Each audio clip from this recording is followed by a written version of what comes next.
어둠은 빛을 이길 수 없다. 거짓은 잠을 이길 수 없다. 진실은 침몰하지 않는다. 우리는 포기하지 않는다.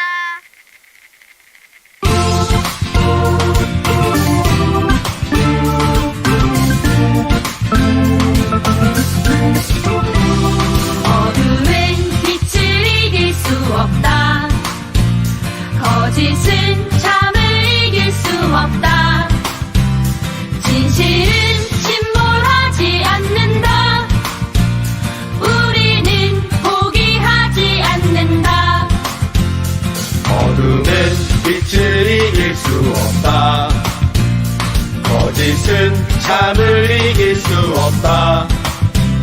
진실은 침몰하지 않는다. 우리는 포기하지 않는다.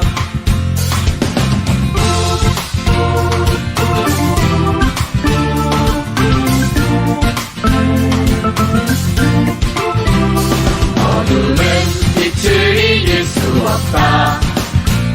거짓은 잠을 이길 수 없다. 진실은 침몰하지 않는다. 우리는 포기하지 않는다. 어둠은 빛을 이길 수 없다.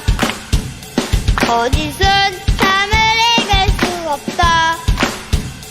진실은 침몰하지 않는다. 우리는 포기하지 않는다. 어둠은 빛을 이길 수 없다. 거짓은 잠을 이길 수 없다. 진실은 침몰하지 않는다. 우리는 포기하지 않는다. 진실은 침몰하지 않는다. 우리는 포기하지 않는다.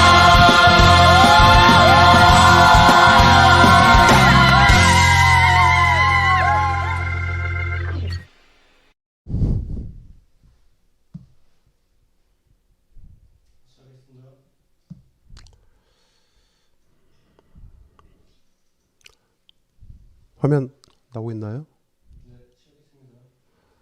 네, 안녕하십니까. 열린공감TV 정PD입니다.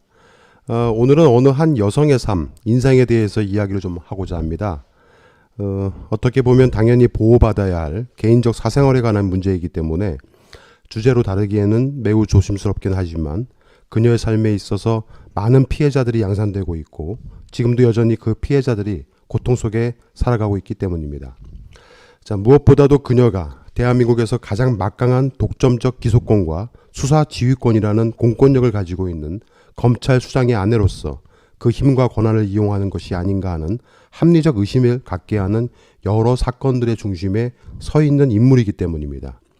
그래서 저희 열린공감TV는 오늘 그 피해자분들 중 두 분을 모시고 그녀가 어떤 사람이었으며 어떻게 살아왔고 현재 누구와 함께 살면서 어떠한 일들을 하고 있는지 알아보는 시간을 갖고자 합니다. 자, 우선 정대태 선생님 나오셨습니다. 안녕하세요. 안녕하세요. 저는 요즘 대한민국을 흔들고 있는 윤석열 처모녀와 17년째 송사를 계속하고 있는 정대택입니다. 네, 반갑습니다. 감사합니다. 네. 다음 노덕봉 선생님 나오셨습니다. 안녕하십니까. 저는 신한저축은행과 정은건설 이영직이 또한 저 윤석열 장모와 내연남 짜고 모든 계약서를 다 요약하고 법적 절차 없이 빼앗긴 사업장을 윤석열 장모와 내연남이 찾아준다고 하여 그 엠파크 1890억짜리 사업권을 빼앗기고 이 자리에 왔습니다. 저는 끝까지 싸워서 그 진실을 밝힐 것입니다. 그리고 윤석열 장모와 내연남을 최초로 고발한 노덕봉입니다. 감사합니다. 네. 반갑습니다. 반갑습니다. 네. 네, 두 분은 제가 오늘 주제인 줄리의 탄생 비화에 대해서 이야기를 하다가 관련 질문을 드리거나 제가 놓치거나 빼놓은 것이 있으면 추가해서 말씀을 해주시기 바랍니다. 자, 그러면 그녀에 대해서 본격적으로 좀 이야기를 나눠보겠는데요.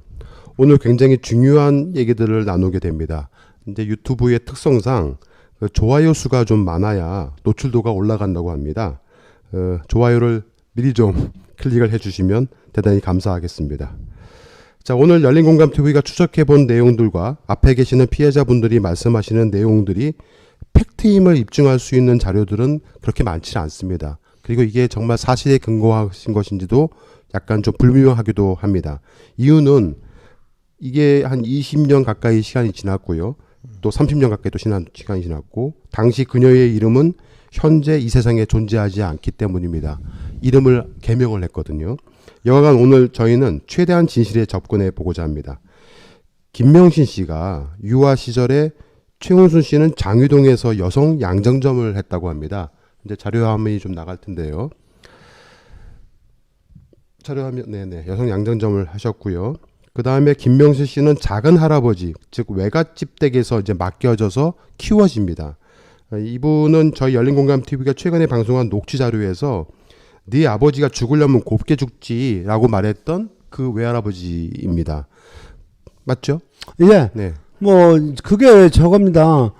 저와 이제 최은순과 최은순 내연남이 모의를 해서 내연 관계를 맺고 모의를 해서 나 정대택에게 누명을 씌웠다고 제가 이제 인터넷에 올린 글이 허위 사실이라고 고소를 합니다. 저를.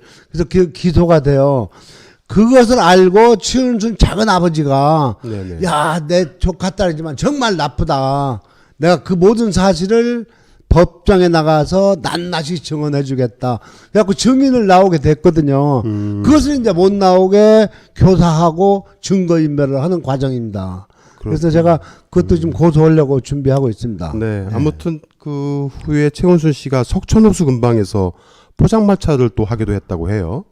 이제 저 화면에 자료 화면은 여성 양장점 하는 게 아니고 여성 옷을 짓는 건 양장점, 남성 옷을 짓는 데는 양복점 그러거든요. 네네. 그러니까 그 당시에 이제 그 최은순의 이제 윤석열 처가 네. 사남의 막내딸입니다. 막내딸. 네네. 그러다 보니까 이제 그 직업 전선에 나오면서 친정이 없어요. 그러니까 서울에 그 작은 아버지, 친정 작은 아버지가 있죠. 거기에다가 이제 유아 시절에 맡겨가지고 이제 길렀던 네네. 그런 과정의 얘기입니다. 그게. 아무튼 그 석촌호수 근방에서 포장마차도 하기도 하셨고. 88 올림픽 때 이제 그 아시는 분 아시겠지만 저 석촌호수가 인공호수입니다. 네. 그러면서 88 올림픽이 개최되기 전에 그 정비를 하잖아요. 네. 그 이제 호숫가에서 포장마차를 했어요. 본인이 직접 하다가 나중에는 임대를 줘요. 그래갖고 세를 받죠. 예. 그래서 아무튼 그 당시에 이제 최은순 씨 부부는 간경화가 좀 있어갖고 건강이 많이 안 좋으셨다고 해요. 최은순 남편은 젊어서 죽어요. 그 간질환으로. 네. 그 얘기는 이따가 말씀을 드릴게요. 자, 그래서 최은순 씨가 당시에 그 잠실 근방에 있던 김모 씨 부동산에 자주 왕래를 하면서 그게 이제 내연남이죠. 네, 그러면서 아마도 많은 그 땅의 소중함, 부동산 수업 뭐 이런 걸 좀 받았던 것 같아요. 좀 미지에 밝았나 봐요. 네. 나중에 이제 부군이 사망을 하자 최은순 씨는 그 부동산 업자 김모 씨와 이제 동거를 시작을 하는데 그게 이제 여러 가지 좀 석연찮은 일들이 벌어집니다. 그 자료 화면 좀 저기 순서에 맞춰갖고 좀 띄워주세요, 최 감독님. 네. 그 부동산 업자 김모 씨와 여기서 이제 만나게 되는 거죠. 그러니까 제가 알기로는 이제 지금 교제는 전 내연남이죠. 네. 김모 씨라고 합시다. 네. 그분이 이제 그 최은순의 본 남편이 네. 그 투병 생활을 할 적에 이제 그 김모 씨 사무실에 이제 앉혀놓고 같이 이제 뭐 당진으로 어디로 땅 보러 다니고 뭐 그랬다는 얘기가 있어요. 그러니까 지난번에 아무튼 통화하셨잖아요. 네, 아무튼 남편이 아파서 집에 계속 누워 있는데 그 와중에 다른 외간 남자와 땅 보러 다녔단 말씀이시잖아요. 그러죠. 네. 예. 자, 아무튼 결국에는 나중에 부군이 사망을 합니다. 예. 그리고 이제 그 최은수 씨는 그 부동산 업자와 이제 동거를 시작을 한다고 해요. 여하간 그 이후에 말씀을 드리겠지만 최은수 씨는 그 이후에 여러 또 이제 회사들을 우후죽순 만듭니다. 그리고 전국을 다니면서 이제 부동산 투자를 한 것으로 보여지는데요. 자, 아무튼 오늘은 김명시 씨에 관한 얘기니까 김명시 씨는 그래서 이제 홀로 자랍니다.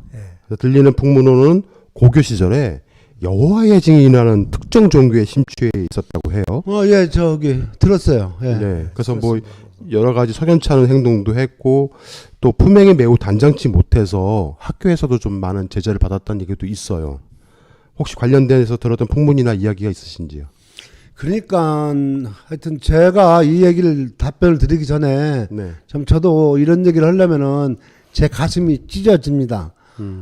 김건희 줄리가 지금 72년생이고 네네. 저도 78년생 딸이 있습니다. 아, 네. 제가 본격적으로 내 권리구제를 받기 위해서 이 매스컴 언론이나 유튜브에 나오기 전에 네. 제가 최은순에게 장문의 문자 메시지를 보냅니다. 나는 어떠한 일이 있더라도 네 딸 김건희, 김명신을 내 제물로 삼고 싶진 않다. 하지만 네가 그래도 끝까지 간다면은 그리고 한마디 더해서 너는 내 덕에 검찰총장 장모가 됐지 않냐. 너는 나하고 법률적 권력 싸움을 하기 위해서 나한테 지지 않으려고 네 딸이 양재택이하고도 살게 했고 네 딸이 지금 윤석열이고 살면서 결국은 검찰총장이 됐지 않냐. 너 영광을 누리지 않냐. 그러니까 내가 더 나가기 전에 결자해지하라. 내가 문자를 보냈다는 것을 우리 시청자, 우리 독자님들께서 제가 그렇게 악독한 놈이 아니다. 내가 최소한도의 윤석열이가 모함이라고 국정감사에서 지가 할 수 있는 최선의 말이라고 했듯이 저도 최선의 제 권리구제를 받기 위해서 이런 자리에 나왔다는 걸 이해해 주시고. 윤석열 씨가 정 선생님을 보고 정신병자란 말도 했죠. 오마이너스. 네. 그 얘기는 뭐. 자, 아무튼 저희가 오늘은 주제가 김명시 씨 관련된 내용이니까 그런 얘기들은 나중에 또 저희가 여러분들 이렇게 생각하시면 됩니다. 드라마가 있습니다. 오늘이 첫 회입니다. 오늘이 첫 회. 줄리의 탄생 비화라는 첫 회고요. 앞으로 이 사건은 계속됩니다.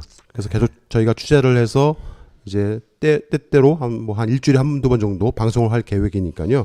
그때그때에 맞춰서 관련된 내용들을 말씀을 드리도록 하겠습니다. 자, 진행자님께서 아까 말을 꺼냈으니까 그 얘기는 짚고 넘어가야 돼요. 네.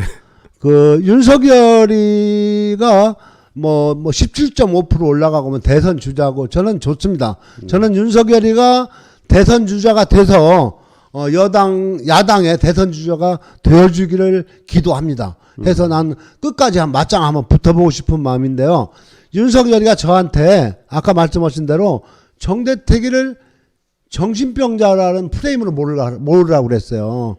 제가 강하게 나오니 그러면서 제가 2012년도에 지 장모를 10년간 괴롭혔다. 그럼 어떻게 아냐고요. 지금 자기는 결혼한 전의 일이라서 모른다고 하는데 그럼 2012년도 6월 달에 왜 정대택이가 주 장모를 10년 괴롭힌 걸 어떻게 알았냐 반문하고 싶고, 두 번째는 나는 아까도 말씀드렸지만 내 딸 같은 아이, 내가 2003년도 5월에 처음 봤던 김명신이 지 엄마 소개로 걔한테 아무리 밉더라도 꽃뱀이라는 얘기는 안 했거든요. 좀 그렇다는 얘기. 근데 내가 주 마누라 보고 꽃뱀이라고 했다. 이렇게 저한테 누명을 씌웠다는 것도 우리 알고 여기서 저 짚고 넘어가시죠. 알겠습니다. 예, 예. 우리 정 선생님이 아주 가슴 속에 삶에 친 게 너무 많으셔가지고요. 좀 시청자분들이 이해를 해주시기 바랍니다. 자, 방금 정 선생님이 말씀하신 대로 일단 그녀는 1972년생 쥐띠입니다. 현재 나이로는 만으로 48살입니다. 자, 그러면 이제 고교 시절로 한번 돌아가 보겠습니다. 지금으로부터 30년 전 그녀는 고3이었습니다. 저희가 알아본 바로는 서울 강동구에 있는 명일여고를 나온 것으로 알고 있는데요. 당시 가족은 명일동 삼익 아파트에서 살다가 잠실 장미 아파트로 1988년 즈음에 이사를 합니다. 그러다가 그녀의 아버지가 간경화로 계속 아프다가 결국 1987년 9월 24일 한양대학교에서 최종 사망을 하셨는데, 같은 해 11월 24일에 사망 날짜를 조작을 합니다. 사망 진단서의 날짜를 조작을 하죠. 약 2개월가량 정도 늦게 신고를 합니다. 맞습니까, 노도파 선생님? 네, 맞습니다. 네, 확인 좀 어떻게. 네. 그 최은수는 네. 상속세를 내지 않으려고 그 부동산 업자를 네. 미리 구해놓습니다. 마이크 좀 가까이 좀 말씀해 주세요. 네, 미리 구해놓고 네. 그 부동산 업자와 짜웅해가지고 부동산 계약을 하고, 사망 신고는 바로 해야 되는데 한 달 내로 해야 되는데 그걸 안 하고 탈세를 하기 위해서 그 나중에 계약을 딱 한 다음에 탈세를 하기 위해서 그 사망 신고를 합니다. 그것도 불법이고, 또한 우리 그 정대택 선생님께서 그걸 내용을 잘 알고 있습니다. 그걸 한번 말씀해 주시죠. 그러니까 쉽게 말하면 송장을 놓고 죽은 자를 놓고 인감을 띈 거예요. 네. 죽은 자 인감을 띈 겁니다. 이게 아주 큰 죄입니다. 도덕적으로나 법리적으로나. 우리나라 법으로는 사망하면 한 달 내에 다 신고하게 되어 있죠. 아, 그러죠. 네. 근데 한 달씩이나 더 사람을 그냥 산 것처럼 이제 맞는 거죠. 저기 부동산 매도용 인감은 거기 상대방 인적 사항이 들어가야 되거든요. 그렇죠. 그러니까 죽은 사람을 사망 신고를 하지 않고 네. 이 땅을 사갈 사람을 구해 놓고 그 사람 인적 사항을 알고 죽은 자, 땅에 묻은 자 인감을 띈 거죠. 네. 그렇게 아주 고단수의 누구도 그 당시엔 생각할 수 없는. 그러니까 아무튼 뭐 상속세를 탈세하기 위한 것으로 보이긴 해요. 그때 상속세뿐 아닙니다. 이제 그 사람도 어차피 그 땅을 팔려고 했던 거니까 상속세 물고 나면 또 상속 받아갖고 또 팔면 양도세 물어야 되죠. 이제 그런 것들을 다 근데 계산했던 이제 거죠. 저희 열린공감 TV가 알아본 바에 의하면은 당시 송파구 석천동 1-7 토지를 당시에 4억 원짜리를 양도세를 탈수하기 위해서 늦게 신고를 했고, 이 땅을 팔아서 당시 담당 세무공무원한테 뇌물을 줬다고 해요. 그 양도소득세를 감면 탈세를 했는데 지금요, 네. 그 당시 세무 담당이 이 방송을 보고 있을 겁니다. 근데 그 뇌물이 승용차를 줬다고 그래요? 네. 제가 알기로는 이제 그 전내연남 있죠. 아까 네네. 말씀드린 네네. 김모 씨. 김모 씨가 소개한 그 당시에 그런 노비를 했어요. 그분이 기자 출신이에요. 그분이 젊었을 적, 소시적에. 네. 그러니까 로비를 해가지고 작업을 해가지고 이제 이것을 이제 정리하고 사례를 해야 할 거 아닙니까? 네. 그러니까 그 당시에 대우 프린스인가 있었어요. 네, 좀 맞습니다. 중형차. 예, 있었어요. 그걸 사주겠다고 하니까 내 말단 공무원이 이걸 타면 의심받는다. 르망이면 조카다. 그래갖고 나름 좀 양심이 있었네요. 그러니까 나는 그런 얘기를 하는 거야. 지금 그분이 이렇게 우리가 방송 한번 나가면은 그 김 선생 김모 씨 네. 그때 통화 한번 하셨죠. 네네. 최은순의 전내연남 한테 전화해가지고 그거 나왔다고 하면서 과거를 회상한답니다. 오늘도 보고 있을 겁니다. 네, 아무튼 하여튼 언제 한번 네. 뵙시다, 김 선생님. 네. 그래서 아무튼 그 땅판 돈으로 남양주 화다읍 금남리 4-9번지와 약 700평 정도의 땅을 이제 매입을 합니다. 그리고 이 땅에 드디어 모텔을 건축을 합니다. 그래서 이때 그 농지를 불법을 전용을 하여서 의정부지검의 남양주 군청의 담당자가 이제 고발을 해버려요. 이 정도 사안이면 명백한 구속사유거든요. 하여튼 근데, 그 당시 건축하는 사람들이나 이런 건 농지법하고 살림법이 엄해요. 그렇죠. 무조건 구속이에요. 근데 이게 최은순 씨의 첫 동거남인 아까 말씀드렸던 김모 씨가 당시 지인의 소개로 홍만표 검사 장인의 소개를 받아서 이 문제를 해결을 합니다. 당시 조사를 했던 담당 검사 이름이 지금 화면에 보고 계시는 홍만표 검사입니다. 네. 이 홍만표 씨는 벌금형으로 최은순 씨를 구약식 기소해서 처리해버립니다. 이때부터 최은순 씨가 아마 검사의 막강한 권력을 깨닫게 된 듯 싶습니다. 맛을 알았죠. 네.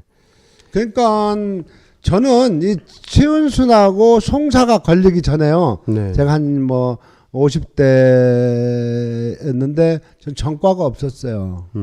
근데 나중에 보니까 기록을 보니까 최은순 여자 아닙니까? 그렇죠. 이런 벌금 전과 이런 것이 한 10여 개 되더라고요. 그냥 꾼한테 걸린 거예요, 제가. 근데 여러분 홍만표 검사가 누군지 아시죠?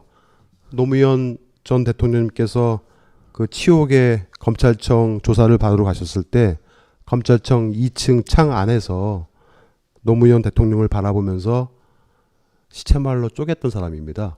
네, 실실 웃으면서 그 노무현 대통령의 논두렁 시계를 이제 그 공표했던 그런 악덕한 사람입니다. 자, 아무튼 이때부터 최은순 씨는 아마 검사들의 막강한 권력을 이제 깨닫게 된 것 같기는 한데, 그다음 아무튼 김영신 씨가 1991년도에 천안에 있는 단국대학교 천안 캠퍼스 예술대학 미술학부에 이제 입학을 합니다. 자료 화면을 보시면은 저희가 천안 캠퍼스인데요. 저희가 이제 열린공감TV가 알아보니까 미술 전공 분야가 단국대학교는 공예 전공, 동양화, 서양화, 조소 전공으로 이렇게 나뉘어져 있더라고요.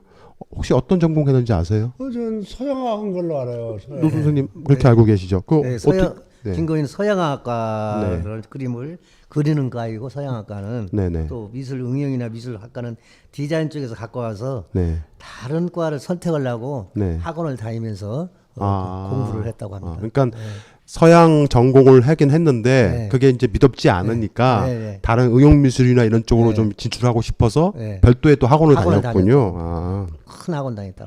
아무튼 그녀 모친 최은순 씨 동고남 김모 씨에 의하면 제가 통화를 직접 해봤는데 네.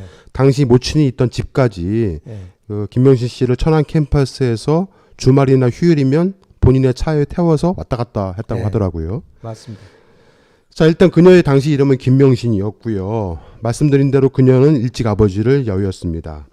그리고 아무튼 이때 이제 모텔을 짓게 되죠. 그때 모텔 이름이 뉴월드 호텔. 모텔인데 뉴월드 호텔이라고 졌습니다. 자료 화면이 나갈 텐데요. 그래서 모텔 주변에 이제 주택을 하나 지어서 거기서 김모 씨와 이제 동거를 합니다. 하지만 이 모텔은 1993년 9월경 북한 강변 일대 러브호텔 영업으로 불법 증개축에 따른 대대적인 또 의정부 지검의 단속이 있었어요. 네. 그때 이제 뭐 다른 업자들은 다 구속이 된 걸로 알고 있는데 유단히 또 최은수 씨만 불구속 입건이 됩니다. 역시 네, 그 사람도 담당 검사가 홍만표 검사였지요. 그건 그래요? 네, 저희가 알아본 바에는 확실합니다. 그래요? 네. 저는 그 농지법 위반일 때 그것도 있고요. 그다음에 불법 증개축에 인해서 전부 그 일대 뭐 러브호텔이 다 단속이 됐는데 그 러브호텔 들어가 보셨다면서요? 예, 저는 갔다 왔습니다. 그 방 안도 들어가 보셨어요? 예, 예. 그 이상한 거 많이 있다면서요? 그 남자들 여자들 좋아하는 네. 뭐라 그럴까? 러브체어, 예? 러브체어. 예, 너브체어. 예, 그런 것도 있고. 예, 예, 맞습니다. 예, 그것도 그냥 뭐 있었고. 다 거기가 다 그런 건가 봅니다. 예. 그 일대는 다 그래요. 예. 근데 이제 그 이런 그 성문화 단속한다 하면은 네. 그쪽이 막 뜨죠. 그쪽 화면 딱 잡히죠 그때. 그렇군요. 자, 아무튼 어쩌면 그녀는 당시 검사의 힘, 공권력을 통해서 그 공권력을 자신의 편으로 만드는 것이 엄청난 것이라는 것을 이제 알게 된 계기가 아니었나라는 생각이 드는데요. 근데 이 대목에서도 이제 그 윤석열 첫 모녀는 네. 자기를 과시하려고 하는 거. 그러니까 방 20몇 개짜리 모텔 가지고 뭐 호텔이다. 우리 호텔 그러거든요. 네. 근데 그런 게 좀 있어요. 그런 끼가.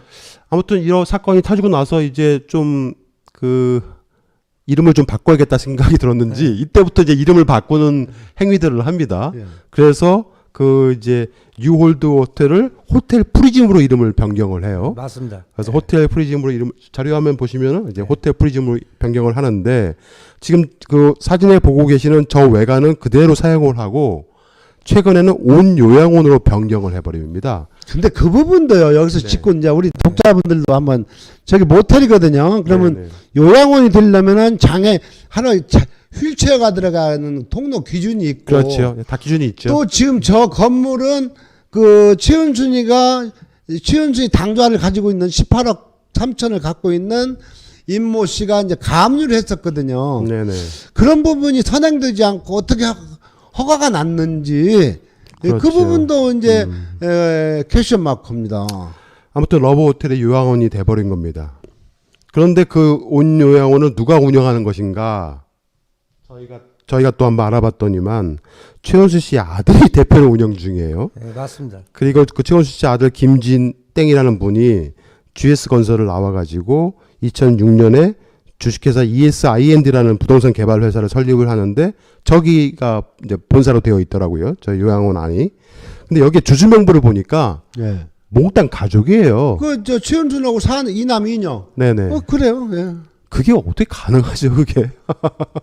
가정명부로 다 만들어버렸더라고요. 가족 회사지요. 네네. 자, 여기서 우리가 주목해야 할 부분이 하나 있습니다. 이 주식회사 ESIND가 2017년 정도 되는 걸로 알고 있는데 경기도 남양주시에 북한방로에 위치해 있었는데 이 회사가 서울 강동구 암사동 500번지로 이사를 합니다. 자료화면에 보시면 이 500번지 어디서 많이 들어본 건물이죠? 그 500번지가요. 네. 2004년도에 최은순이 명의로 구매를 하거든요. 네. 그럼 저하고 최은순이하고 저 사업했던 이익금이 2008년 11월 28일 날 은행에 꽂히거든요. 네. 근데 저것을 약 그때 한 20억 정도에 산 걸 알아요. 그 2004년도에. 그러니까 암사동의 저 상업지역이에요. 암사시장 앞에 네네. 아주 그 대로변에 있어요. 네, 맞습니다. 네. 저게 아무튼 2013년도 4월 15일 날 최원수 씨가 이때 이제 신한상호저축은행에 등장을 해요. 그래서 26억 원을 대출을 했고 이때가 그 유명한 잔고증명서를 처음으로 위조한 후 2주가 이제 지난 시점이거든요. 즉 돈을 빌린 곳이 주식회사 인터밸리라는 투자자문 회사였는데 그 회사의 대표가 바로 잔고증명서를 위조해준 김혜성 씨인 거잖아요. 김혜성이고 네. 그 이제 채권자는 신한저축은행이고. 그렇죠. 그러니까 다 짜고 친 거죠. 그러니까 지금 윤석열이가 박근혜를 구속시킬 때 네네. 최순실과 경제공동체다. 이 경제공동체를 만들기 위해서 최순실이 딸 정유라를 새벽에 끌어내다가 천륜을 갈라놓고 뭐 진술을 조작했는지 어쩌는지 해서 이제 엮었잖아요. 그 70억짜리 말이 누거냐. 네네. 삼성서. 그렇듯이 지금 이 사건은 윤석열 처, 윤석열 장모, 신한저축은행, 김예성, 윤석열의 전 내연남 양재택, 최윤순의 내연남 김축식 이 다 범죄도 않지 이게 바로 경제공동체 아니고 뭡니까? 그거 왜 그러냐면요. 네.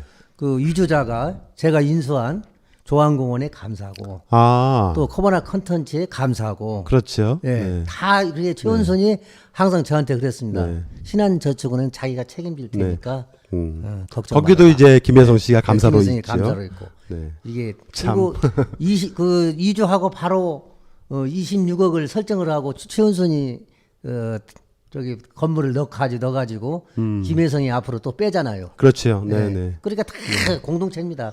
정 회장님 말씀대로. 그러니까 저기 등기부등본을 보면은 네. 김예성하고 김건희는 실과 바늘이에요. 네. 그러니까 김건희하고 아까 그 채권 채무관계 담보해주지. 그다음에 이제 코바나 컨텐츠 감사지. 또 우리 노 회장님하고 조항공원. 관련된 조항공원의 감사지. 이 뭐 자, 아무튼 종으로 그 외우로, 예. 다음 편에 네. 이제 저희가 미리 좀 광고를 하자면은 네. 다음 편은 줄리의 남자들 편입니다. 네. 그때 또 김혜성 씨가 등장을 하니까 예, 그때 예. 이제 자세히 좀 말씀을 나누기로 하고요. 예, 예. 자, 아무튼 여기서 또 우리가 또 한 번 또 주목해야 할 부분이 뭐냐면 이 주식회사 ESIND가 어떤 식으로 이제 돈을 버는지를 극명하게 보여주더라고요. 경기도 남양주시 북한강로 그 일대에 이제 그 있다가 사업을 하기 위해서 암사동 500번지로 옮긴 다음에 첫 번째 했던 사업이 뭐냐면 남양주 양평 양근천 일대의 땅과 농지를 매입을 해요. 예. 근데 이게 최원수 씨가 서울에 있으니까 서울에 있는 사람이 농지를 구입할 수가 없잖아요. 예. 그래서 친인척들 차명으로 농지를 이제 매입을 합니다. 예. 그리고 거기다가 약 350세대 아파트를 짓습니다. 지금 자료화면 보시는 저 아파트를 짓습니다. 완전히 땅 짓고 헤엄쳐서 저 당시 지었을 때는 잘 분양이 안 됐던 것 같긴 한데 최근에는 이미 다 만실 다 찼고요. 엄청난 막대한 이익을 챙깁니다. 저기서. ESIND가 2006년도에 방주 산업을 상호 변경해가지고 이제 하거든요. 그냥 네. 가족이사가 돼요. 네네. 거기에 등기부등본에 보면은 최은순, 내연남, 김충식, 뭐 김 사남매가 거기 들어가요. 네. 들어가는데 2008년도 우리가 그 세계 금융위기가 오잖아요. 네네. 그래서 처음에 저기 우여곡절 겪어요. 그러면서 이제 아까 말씀드린 저 땅은 최은순의 친정이 저 양평군 강상면 저 신월리라고 있어요. 양순이 지나면은 네네. 거기에 거주한 사람들은 농지 원부가 떨어지거든요. 그렇죠. 농지를 네. 살 수가 있어요. 맞습니다. 그래가지고 이제 그 저 부지에 최은순 오빠의 아들들, 그러니까 최만종, 최은종 이런 그 두 오빠가 둘이 있었어요. 걔들이 이제 아들들이 장성해가지고 명예를 했다가 그걸 가져와요. 그러니까 아까 최재화 씨 작은 아버지라고 하는 사람하고도 토지거래 관계하면서 이제 숙질간인데 네네. 인감 떼주고 돈 받고 그래요. 정 선생님 죄송한데 그 실명들은 다 말씀하지 마시고요. 네, 최모 씨 이렇게 말씀을 해주시기 바랍니다. 최가가 하도 많으니까. 자, 아무튼 그 김명신 씨는 대학을 졸업을 하고요. 한동안 천안미술학원을 계속 알바를 하면서 다니다가 서울로 다시 와서 서초동에 있는 미술학원을 또 다닙니다. 이 서초동에 있는 미술학원 꽤 좀 컸다고 얘기를 하더라고요. 이제 거기서 미술학원을 다니면서 여러 이제 친구들을 사귀었는데 저희가 알아보니까 이분이 여성인데 남자친구들만 있는 거예요. 대부분 여자들은 여자친구들이 좀 주변에 덜어 있으시잖아요. 네. 근데 남자친구만 계속 있다고 해서 좀 신기하더라고요. 어찌됐든 간에 이분이 자꾸 어디가 편찮으신지 네. 아산병원을 자꾸 가는 거예요. 그래서 아산병원에 어느 과를 갔는지를 저희가 진료 추적을 해보니까 산부인과를 자꾸 가시는 거예요. 처음에 결혼한 애가 그 산부인과 의사예요. 그런데 그 아산병원 담당 진료의가 산부인과 의사인데 예. 그분하고 결혼을 하더라고요. 네, 맞습니다. 참 이게 너무 신기한 거예요. 왜 신기합니까? 아무튼 둘이 이제 뭐 눈이 맞았는지 뭐 속칭말로 이제 뭐 했는지 어쩐지 잘 모르겠지만은 두 사람이 결혼을 해서 엠버서더 노보텔 서울에 있죠. 강남에 있는 엠버서더 노보텔에서 혼인신고도 없이 1998년경에 결혼을 합니다. 그 얘기 좀 들고 계신 거 있으신가요? 그 노보텔의 L19가 커가지고 네, 그게 엄청 크죠. 사람들이 네네. 많이 왔어요 그날. 아, 많이 왔어요? 네, 많이 네. 왔다고 그러는데 그 이상하게 남자친구들은 많이 왔는데 여자친구들이 없어요. 그래서 특이한 결혼식이다 이렇게 어떻게 하셨어요? 소문 났어요. 그랬어요? 근데 저도 특이한- 들어보면은 그 축가 부르는 여자가 하나 있었고 네. 그다음에 저 여자친구 신부들 여자들이 많이 있어야 되잖아요. 네. 근데 남자들이 주류를 이뤘다. 아무튼 그 홍제동에서 이제 신혼살림을 차렸다고 하더라고요. 네. 뭐 혼인신고는 안 했으니까 신혼살림을 차리고 그 김명신 씨의 부군 되시는 분이 이제 산부인과 의사다 보니까 김명신 씨가 좀 질투를 했나 봐요. 왜냐면 여성들의 은밀한 부분을 많이 보니까 전공을 좀 바꿔라. 네. 그렇게 해서 아산병원을 그만두시고 네. 홍제동 인근에 있는 그 정신병원에 불광동에 그 정신병원 있어요. 시립정신병원. 네, 네, 거기 네. 정신과로 네, 과를 바꿨어요. 글로 과를 바꿨다고 하더라고요. 근데 과를 바꿔서 왔는데 그 이후로 계속 둘이 이제 불화가 있었던 거예요. 되게 주변 사람들 얘기를 들어보니까 어떻게 하셨어요, 그걸?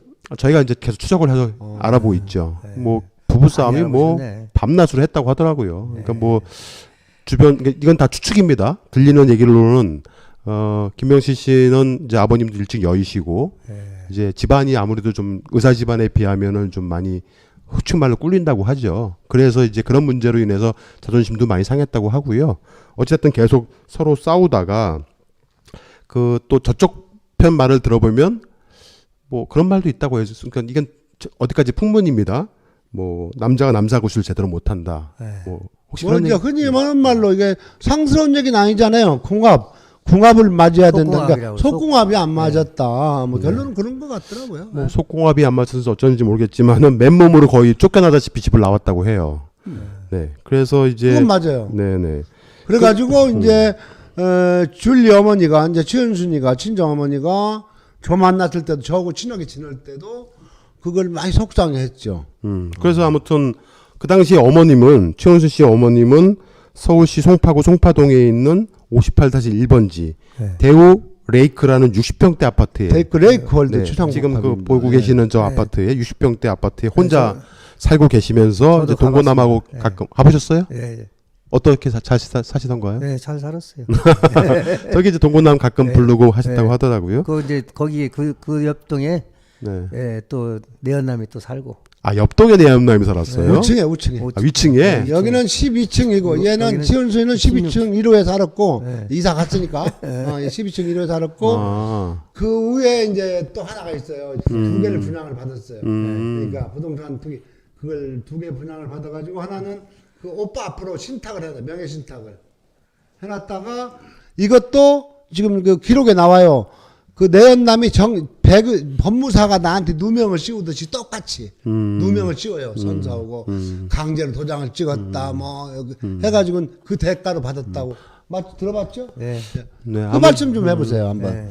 그거를 그 싸울 때가 있어서 내연남하고 최은수가 싸울 때 아이고 이놈의 차라리 이거를 정대택일을 줘버렸으면은 속이 이렇게까지 고통 안 받을 텐데 저걸 줘가지고 그렇다고 그런 말을 솔직하게 얘기한 사람. 후회도 하긴 하셨나요? 네. 자, 아무튼 의사랑 결혼을 했다고 동네방네 소문을 내고 다녔는데 최은수 씨 입장에서는 갑자기 쫓겨났으니까 꼴도 보기 싫기도 했었겠죠. 네. 근데 어찌됐든 엄마인데 자기 딸이 이혼하고 왔으면 좀 보듬어 주고 그러죠. 같이 살아야 하는데 이 김명신 씨를 그냥 혼자 살게 합니다. 네, 어디냐면 속상했죠. 거기가 그 유명한 송파구 가락동에 있는 대련 아파트 201호에 이제 홀로 살게 합니다.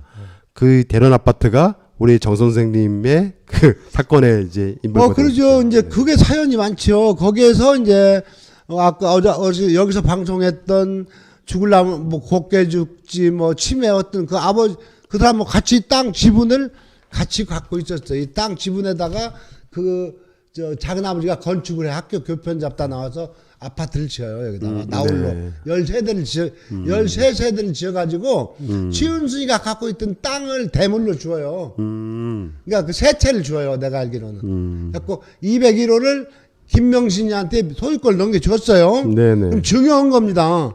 증여세를 받았어야 돼요 그때. 그럼 거기 살면서 이제 라마다는 아니 그건 나중에 말씀하시고요. 네. 자, 너무 마음이 급하신데 그렇게 서초동에 있던 대형 미술학원을 또 다니면서 네. 이제 뭐 어찌됐든 간에 쫓겨났으니까 자기도 뭔가 일을 해야겠죠.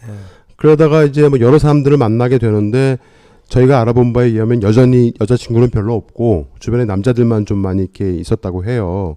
그러다가 우연찮게 이제 그 엄마가 정 선생님을 만나는 그 시점이죠. 그때 2003년도 말 이제 그 시경이니까. 그러죠. 그때 이제 정 선생님을 만나러 직접 보러 갔다고 하더라고요. 김명신 씨가. 그때 첫 인상이 어땠어요? 자, 이제 여기서 조금 살이 붙어야 돼요. 네. 최은순하고 저하고 2003년 4월 4일 날 만나가지고 네. 저한테 10억을 투자하기로 했어요. 네네. 즉시 투자하기로 했습니다. 네네. 저도 믿었죠. 자꾸 밀어줘요. 네. 그리고 저녁에 들으면 또 그 특유 스타일로 와서 고수습도 치고 가고 그래요. 네.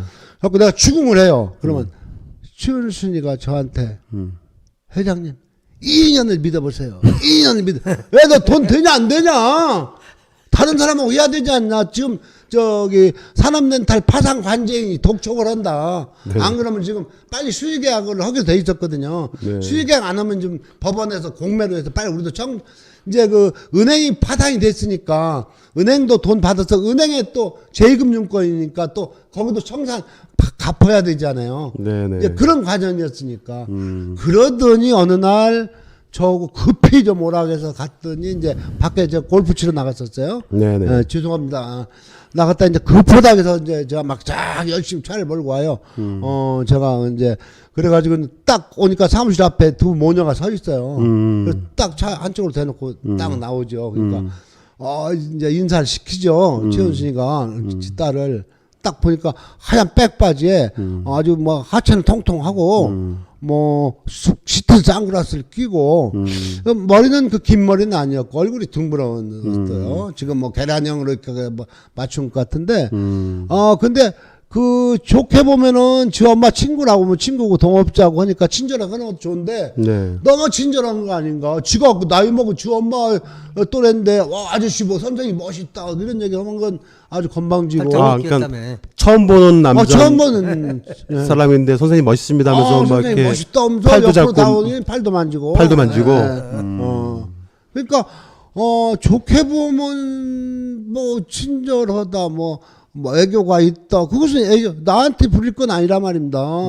그래서 그때부터 내가 네. 그러니까 이 얘기를 한번 조금 더 짚고 넘어가면은 최은순이 같이 그동안에 많은 사람들한테 사기를 생각을 할 때 그 딸을 내세워 가지고 그러니까 나중에 나오겠지만 법무사한테 1억 들고 다니면서 할 때도 엄마는 그런 거 하도 못 고시냐 못 제압을 못하냐 지가 들고 다녔잖아요. 네네. 또 이제 안소연이라는 사람도 네, 그 얘기는 네. 나중에 하죠. 왜냐면 오늘 너무 다 해버리면 네. 시청자들이 무슨 말인지 맛을 몰라드니까. 보여드리고 다음에 또 네, 이제 다음에 껍데기를 하겠습니다. 벗기는 것이고. 자, 아무튼 앞서 말씀드린 대로 이 김명신 씨는 주변에 여성 친구들은 별로 없고 남자 친구들이 되게 많았던 걸로 저희가 현재 추측을 하고 있습니다. 그 남자 친구들 중에서 한 명이 그 역삼동 사거리에 있는 라마다 르네상스 호텔에 이제 그 지하 1층에 있는 볼케이노라는 그 나이트 클럽의 웨이터를 했었던 것 같아요. 저희가 알아본 바에 의하면. 그래서 이제 그 친구한테 소개를 받아서 거기에 이제 나가게 됩니다. 그렇게 나가는 걸로 추측을 하고 있습니다. 이건 어디까지나 추측입니다. 그 라마다 르네상스 호텔은 지금은 없어졌는데요. 당시에 그 지하에 있는 볼케이노라는 나이트 클럽에는 상당한 막강한 재력가들이 많이 들락달락거렸다고 해요. 그곳에는 많게는 한 100명에서 300명 정도 되는 호스티스들, 그러니까 그 여성 접대부들이 이제 근무를 했는데, 뭐 그녀들의 직업이 되게 다양했다고 해요. 그 당시만 하더라도 꽤 유학파도 있었고요, 여대생도 있었고, 뭐 그랬다고 하답니다. 아무튼 라마다 르네상스 호텔 나이트클럽 볼케이노는 홀만 해도 한 200여 평 정도 되는 매우 큰 홀이 있었고요. 양쪽으로 한 20여 개 정도 이르는 방당 한 5평에서 6평 정도 되는 그 룸이 있었고요. 그 룸들이 호황일 때는 뭐 예약조차 힘들 정도였다고 합니다. 맞습니다. 네, 그래서 당시에 강남권 대형 라이트들은 다 비슷한 구조로 운영이 되었다고 하긴 하는데요. 남자 고객들이 그 룸을 잡으면 입구에서 이제 예약을 한 남성 종업원이 이제 안내를 해갖고 룸으로 이제 모시고 가는 거죠. 룸에 들어온 남자들은 남성 종업원으로부터 자신들이 원하는 또는 이미 그 전부터 이제 소위 지정되어 있는 속칭 아가씨들이 있대요. 그러니까 지정 아가씨가 있는 것 같아요. 그래서 그 아가씨들을 호출을 하면은 이제 그 아가씨 들어오는 거고, 처음 온 남성 고객의 경우에는 그 아가씨가 마음에 들지 않으면 다른 아가씨로 이제 교체할 수도 있었다고 해요. 진흥아님 네네. 저기 그게요. 네, 그 뜨내기 거기는요. 네, 미리 부킹해요. 내 누구 전화가 와요. 네? 네, 누구 오늘 출근한다고. 누구 외국 갔다 왔고 이제 뭐 연수 갔다 오네 누가 온다고 딱 엮어 가지고 가요. 네.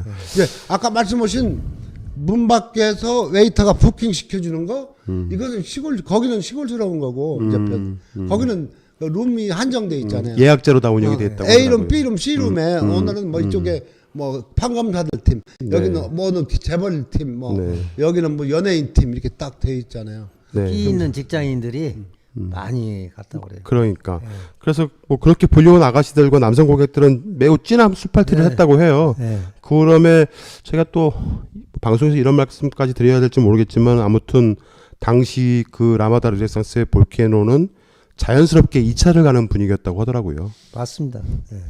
룸 들어가면 다 이차. 아니요. 그거는 뭐 다는 아닌 것 같은데 거기는 유단히 이제 그게 좀 있었다고 해요. 그래서 제보자들 말을 좀 의하면 저희가 요 줄리건을 저희가 이제 취재를 하기 위해서 대략 한 10여 명 정도의 제보자들을 만나서 지금도 계속 취재를 하고 있는데 당시 2차 금액이 1인당 당시 돈으로 30여만 원 정도였다고 하니까 꽤 큰 금액이죠. 지금 돈으로 따지면 100만 원이 좀 넘을 거예요. 그래서 그 돈이 90년대 후반, 2000년 네, 초반 그 뭐 그런 돈이 오고 발렌타인 네. 30년은 300만 원씩 받고. 네, 그렇게 오고 갔다고 하고요. 또 라마다 레스토랑 자체도 엄청나게 큰 객실이 많았고 그 주변 일대가 러브 모텔이 엄청 많았다고 합니다. 많죠. 네, 그래서 뭐 다들 만실이었고 너무나 그 손님들이 꽉 차가지고 그냥 차를 타고 외곽으로 많이 또 빠지기도 했다고 하더라고요. 그만큼 되게 호황스러웠던 그런 지역이었다고 합니다. 당시 그 클럽은 특히 연예계, 뭐 체육계, 정치, 판검사들이 많이 특히 애용을 했는데, 자 여기서 이제 라마다 르네상스 호텔 사주가 나옵니다. 그게 누구냐면은 이제 조나목 회장이라는 분인데 이분이 삼부토건이라는 건설사의 회장이었어요. 이 호텔의 사주이기도 하지요. 그는 서울대 법대 출신입니다. 서울대 법대를 나온 원로이기도 해요. 서울대 법대 원로인데 1948년 국내 건설업 면허 1호를 갖고 있는 기업입니다. 꽤 상징적인 거죠. 건설업 면허 1호면은. 그래서 그걸로 삼부토건이 시작을 한 창업자 조정구 씨의 그 장남이기도 하고요. 13대 민자당 국회의원을 지내기도 했습니다. 조남욱 회장이 고향이 충청도인데요. 보여요. 저도 충청도입니다. 근데 그분은 뭐 충청도 부여시죠. 네. 그래서 대전고 출신들, 충청도 출신들, 서법대 후배들을 그렇게 잘생기셨대요. 실세들 네. 엄청 잘생기셨다고 하더라고요. 모여서 예. 네. 그래서 뭐 말씀을 그 제보자들 말씀을 들어보면 거의 연일 매일 그 자기들 후배들 판검사들을 불러서 향을 베풀어 줬다고 합니다. 연애도 베풀어 주고. 아무튼 실제로 향후 조남욱 회장의 삼부토건이 여러 가지 송사에 많이 휘말리게 돼요. 네. 납득할 수 없는 많은 특혜들이 벌어지게 되고 그렇게 해서 많은 혜택을 받고 법적인 어떤 제재들을 피하게 되는 그런 일들이 많이 벌어지기도 했었습니다. 자, 조남욱 회장이 초대한 멤버들은 이제 대전고 출신들이 좀 많아요. 충청 지역의 출신 검사들이 좀 많은데 그 중에 이제 대전고 출신 당시에 유명했던 검사 한 명이 있었는데 그의 이름이 양재택 검사입니다. 그 양재택은 그 당시에요 잘 나갔어요. 네네. 그 기에서. 그 당시 그 기수들 얘기를 좀 들어보면은 향후 검찰총장급이다 할 정도로 굉장히 잘 나갔다고 하더라고요. 거기까지 않더라도 당연히 검사장 영수입니다. 그러니까 그런 말을 했다고 하더라고요. 그리고 또 당연히 충남 공주 출신 윤기중 씨의 아들인 윤석열 씨도 윤석열이. 네, 거기에 한 파트 멤버로 참여를 했다고 하더라고요. 그래서 그 당시에 그 연회장에 참여했던 여성분들의 증언을 들어보면 양재택 씨과 양재택 검사하고 윤석열 씨는 빠지지 않고 참석을 했다는 얘기가 있었습니다. 아무튼 조 회장은 엄청난 검사의 인맥을 가지고 있던 걸로 보이는데요. 여기서 한번 얘기합시다. 네네. 김명신이가 주간조선인가하고 인터뷰를 했잖아요. 네. 평소 알고 지냈는데 윤석열을 네. 어느 스님의 소개로 결혼을 했다 그러잖아요. 네네. 그러니까 지금 뭐 우리 진행자님 말씀대로 네. 그 볼케이노나 이제 라마다 르네상스에서 평소 이제 먼 발치로 알고 지냈어요. 네. 근데 결정적인 순간에 정대택한테 고소당해서 도망 다닐 때 네. 갖다 붙여줬잖아요. 네. 그게 막 일맥상통하는 것 같아요. 그 다음에 이제 이 라마다 르네상스에서 굉장한 일들이 벌어집니다. 저희가 이제 취재를 하면 할수록 너무나 놀라운 일들이 벌어지는데요. 현재 벌어지고 있는 2020년 대한민국에서 벌어지고 있는 윤석열 처가와 연결되어 있는 모든 남자들이 한 명도 빠짐없이 다 라마다 르네상스와 연결이 되어 있습니다. 저희가 취재를 할수록 너무 놀라운 일들이 벌어져서 다음 주에 저희가 줄리의 남자편에서 그런 부분들을 또 낱낱이 여러분들 앞에 이제 말씀을 드리도록 하겠습니다. 자, 오늘 방송은 여기까지 좀 하려고 하는데요. 다음 주에는 줄리의 남자편들을 같은 방식으로 방송을 하겠고요. 2004년 7월 8일 날 이 줄리는 양재택 검사와 영종도 공항에서 대한항공을 타고 체코 프라하 비행기에 몸을 싣고 떠납니다. 네. 다음 주에 사라진 출입국 기록을 토대로 해서 방송을 하도록 하겠습니다.